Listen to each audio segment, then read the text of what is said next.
From the Daily Catch, this is The Catch Up, and I'm Walter Mullen. This week in the show, we're taking a look at two stories that could help shape the future of hospitality in our region.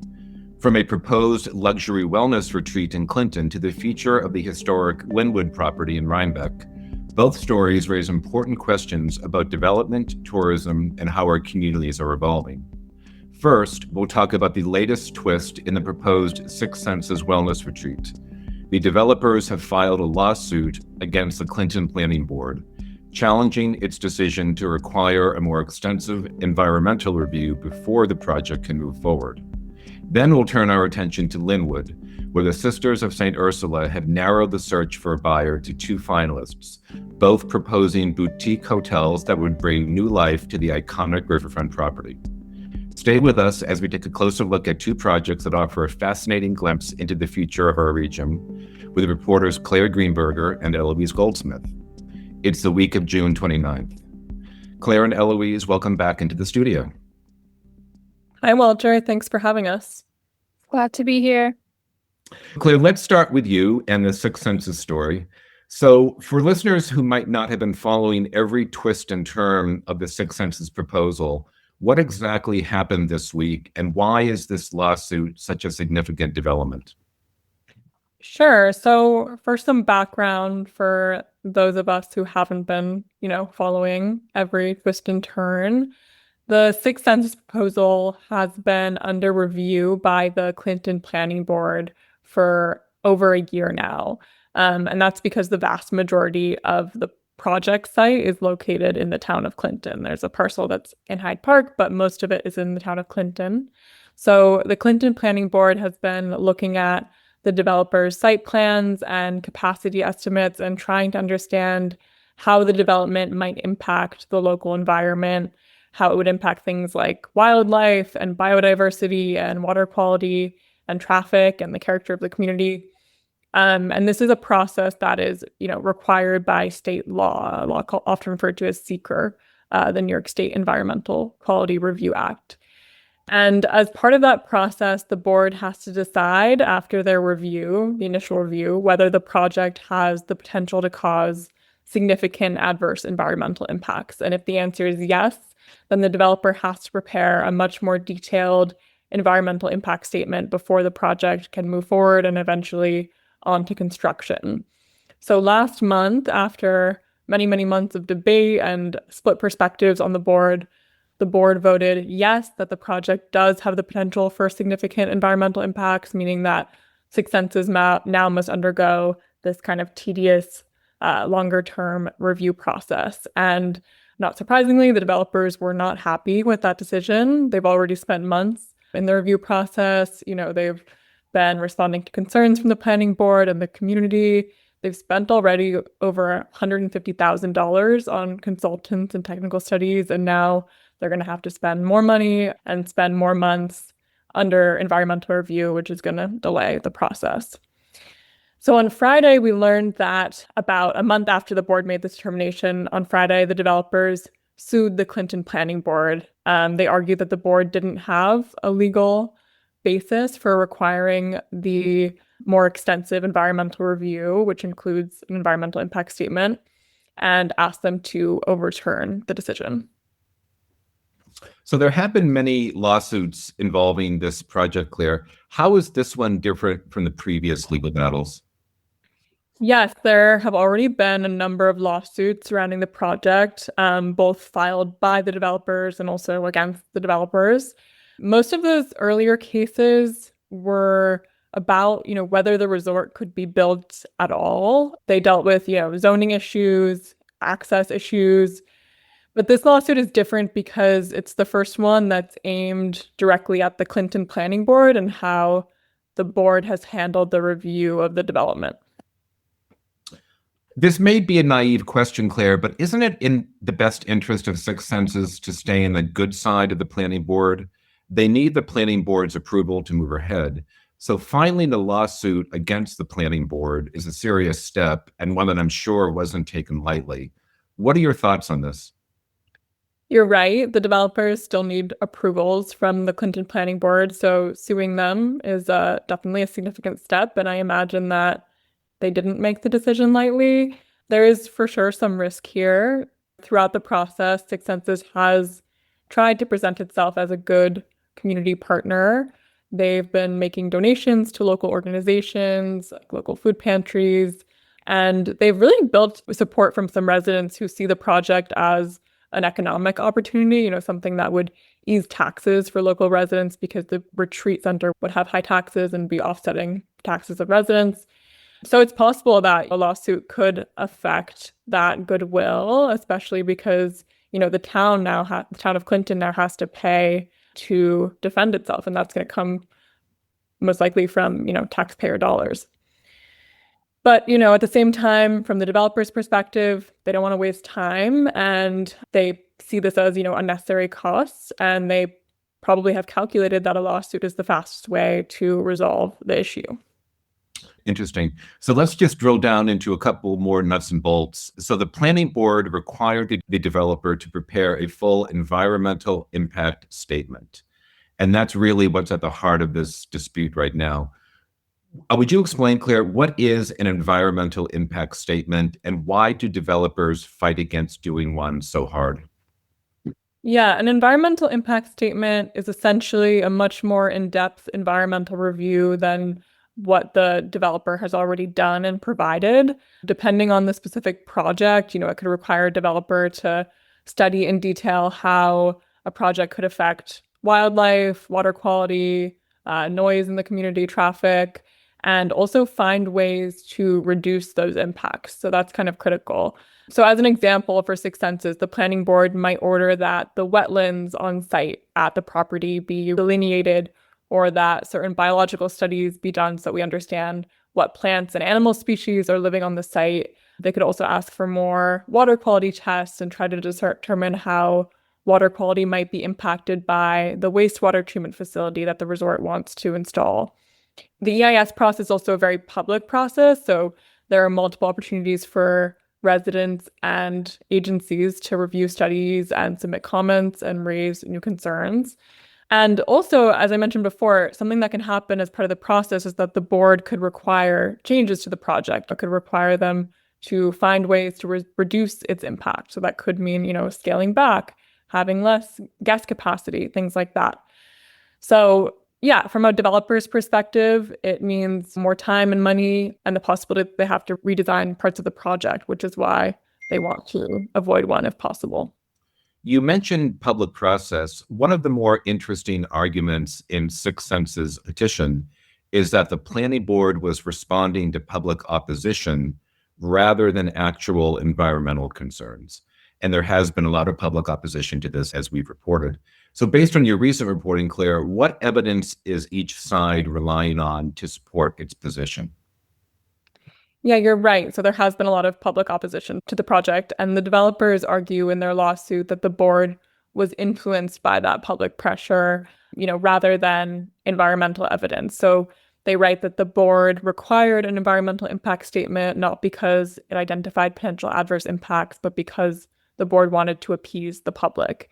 So their argument is that the board talked about the importance of giving the public more opportunities. They quoted them saying that, but they never adequately explained what environmental issues actually remain unresolved that they want to address in the EIS process. So yeah, they're just saying that they didn't sufficiently justify why they need to look at wastewater more, why they want to look at habitat more, all of those things.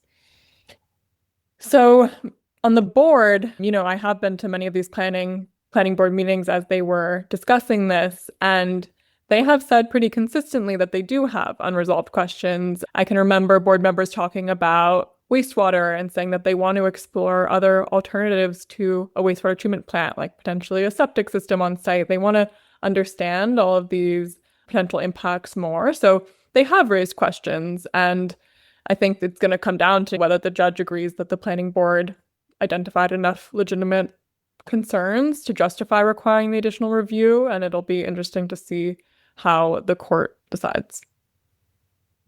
So what happens next, Claire? Can the planning board continue its environmental review while this recent challenge is pending, or does this new lawsuit change the timeline? What are you looking for from your point of view as a reporter?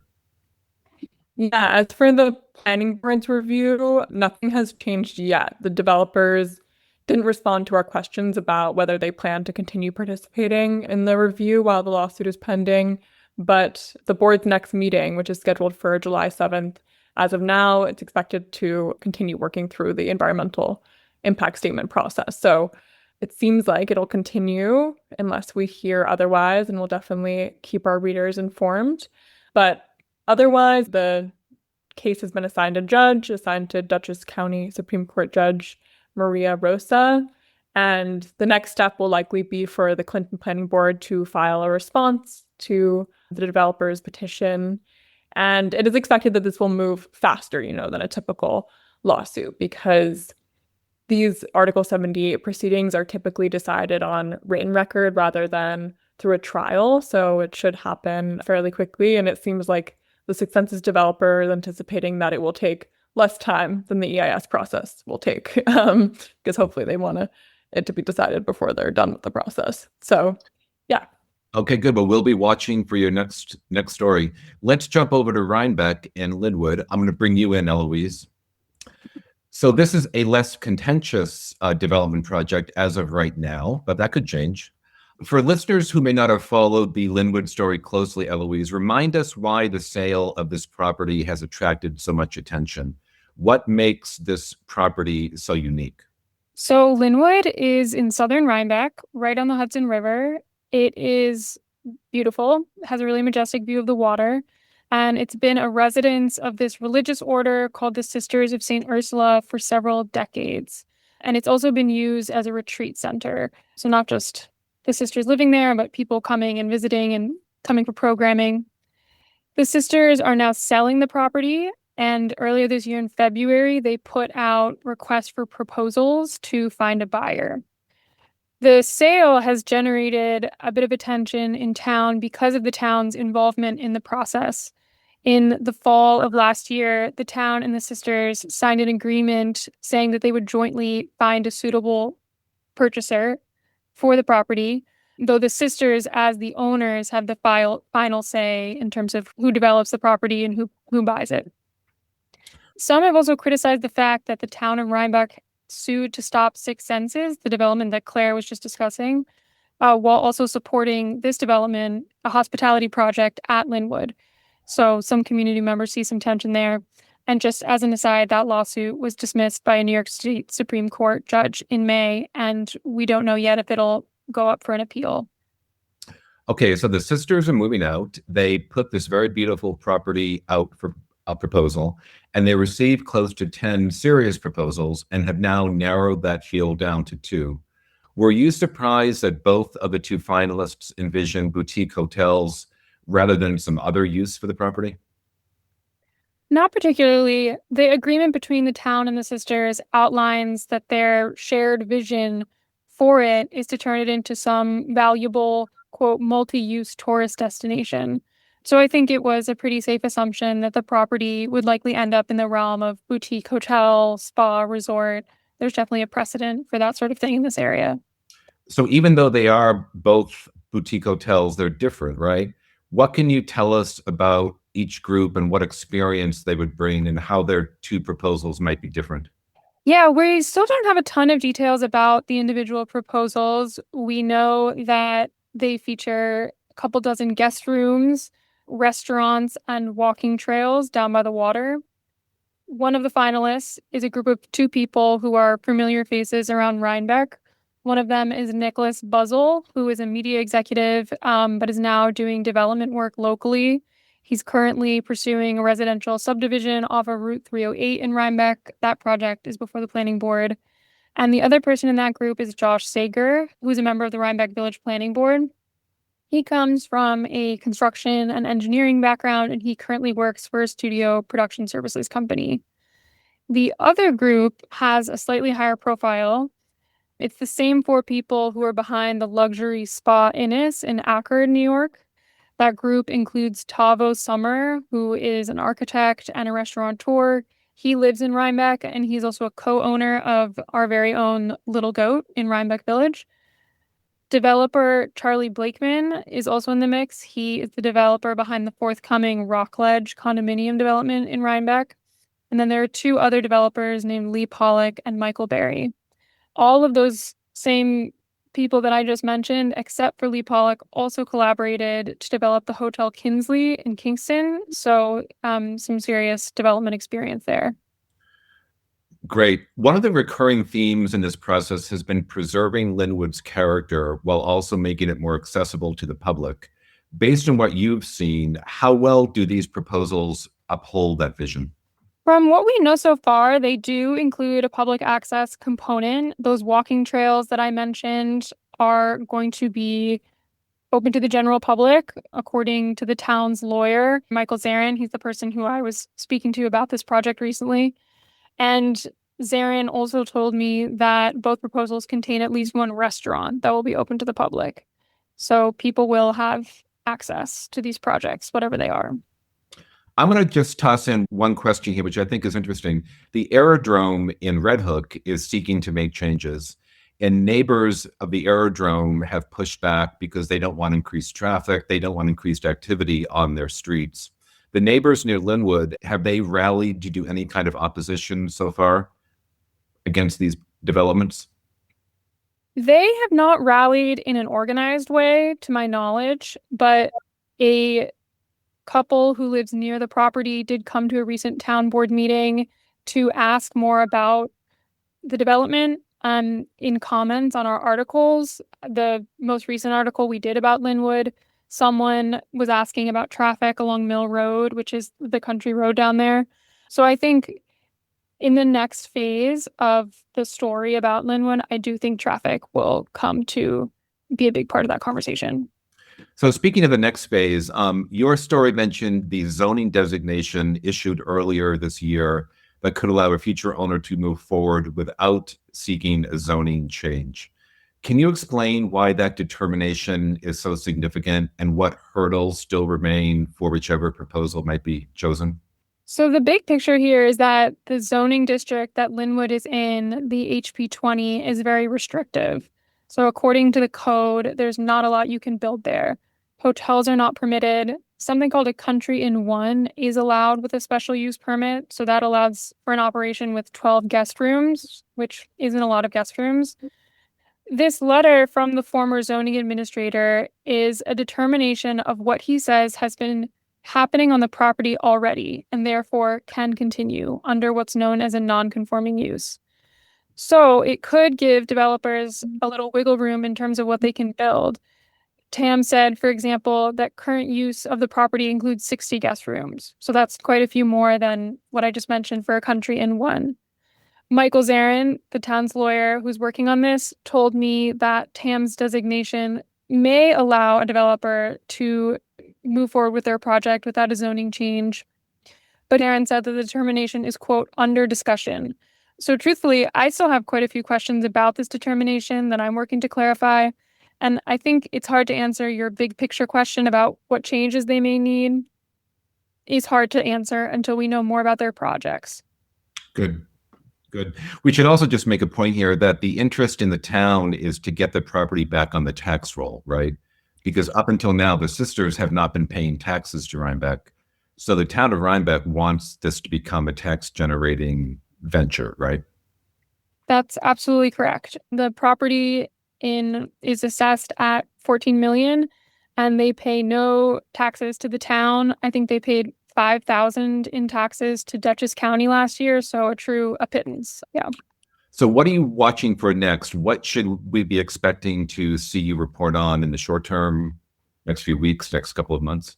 Well, obviously, we are very excited to know which of the developer groups is going to be selected. I'm extremely curious to know how much they propose to buy the property for. And then also, all the details about exactly what their projects are going to be, how many rooms, what's the name, what does it look like, just all those details. And I think the conversation will then probably get a little more technical and into the nitty-gritty of the code, and also into a conversation about what variances or zoning changes will be necessary for them to make their project a reality.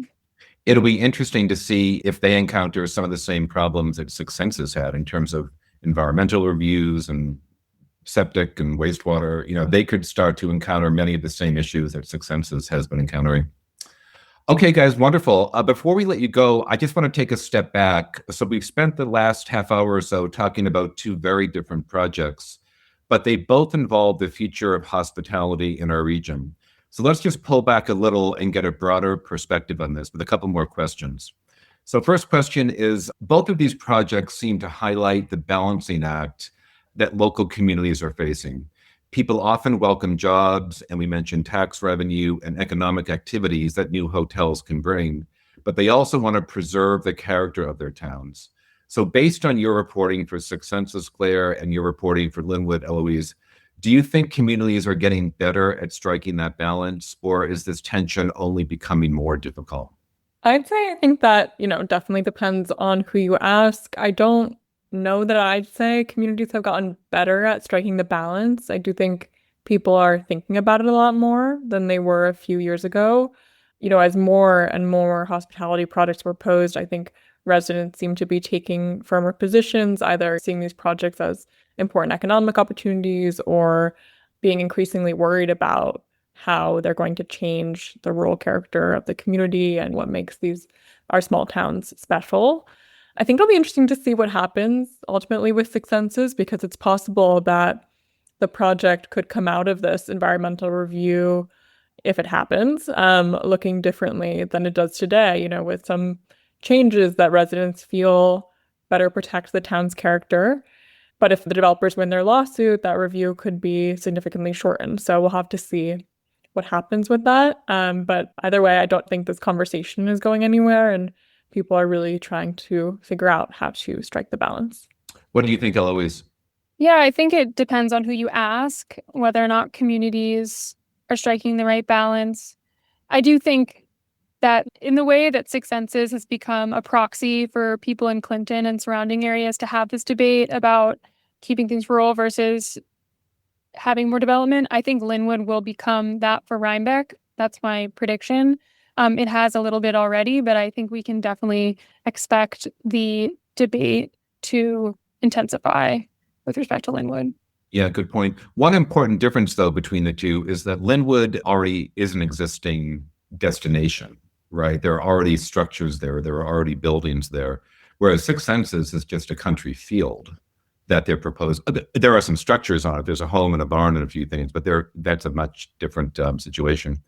Okay, let's fast forward 10 years. Do you think we'll look back at this moment as a turning point in how the Hudson Valley looks at hospitality and tourism? Do you think we're seeing the beginning of a new chapter, or are these just simply a couple of unique projects that are moving forward? What are your thoughts? I'd say I do think this is a turning point. Whether people see that as a positive or negative thing depends on their perspective, of course, but I don't think there's much disagreement that something is changing. I have been covering the Rhinebeck town supervisor race, and I was at the polls last week and just talking to voters about what issues brought them to the polls and what issues motivated them to come out and vote and support either candidate. And just tourism and development came up over and over and over again. Pretty much everybody said something about tourism and development. So, people are definitely feeling that things are changing and acutely aware of it. One thing that I'm curious about is whether this trend of increased hospitality development is going to be sustained long term. It's possible that, the Hudson Valley could just be trendy right now, and that's why all of these resorts are being proposed and built. But I'm curious if the level of interest will continue and if they'll all prove to be profitable projects operating, at full or close to full capacity. I think that all remains to be seen. What do you think, Eloise? What's your crystal ball vision on this? I think people definitely will think of this as a turning point. And I think Rhinebeck in particular will feel really different if we have Soho House, that hotel that's planned for 9G, Linwood, all going up. That will be a very different Rhinebeck in 10 years. But yeah, I think Claire's point is a good one about, will all these projects be viable? I'm not one to predict when a recession would happen, but if it happens, it's, interesting to think about what would happen to all these projects, because are going up with the assumption that people have a certain amount of disposable income and things are good, and everyone wants to go on vacation in the Hudson Valley. So yeah, it'll be interesting. Good point. Good point.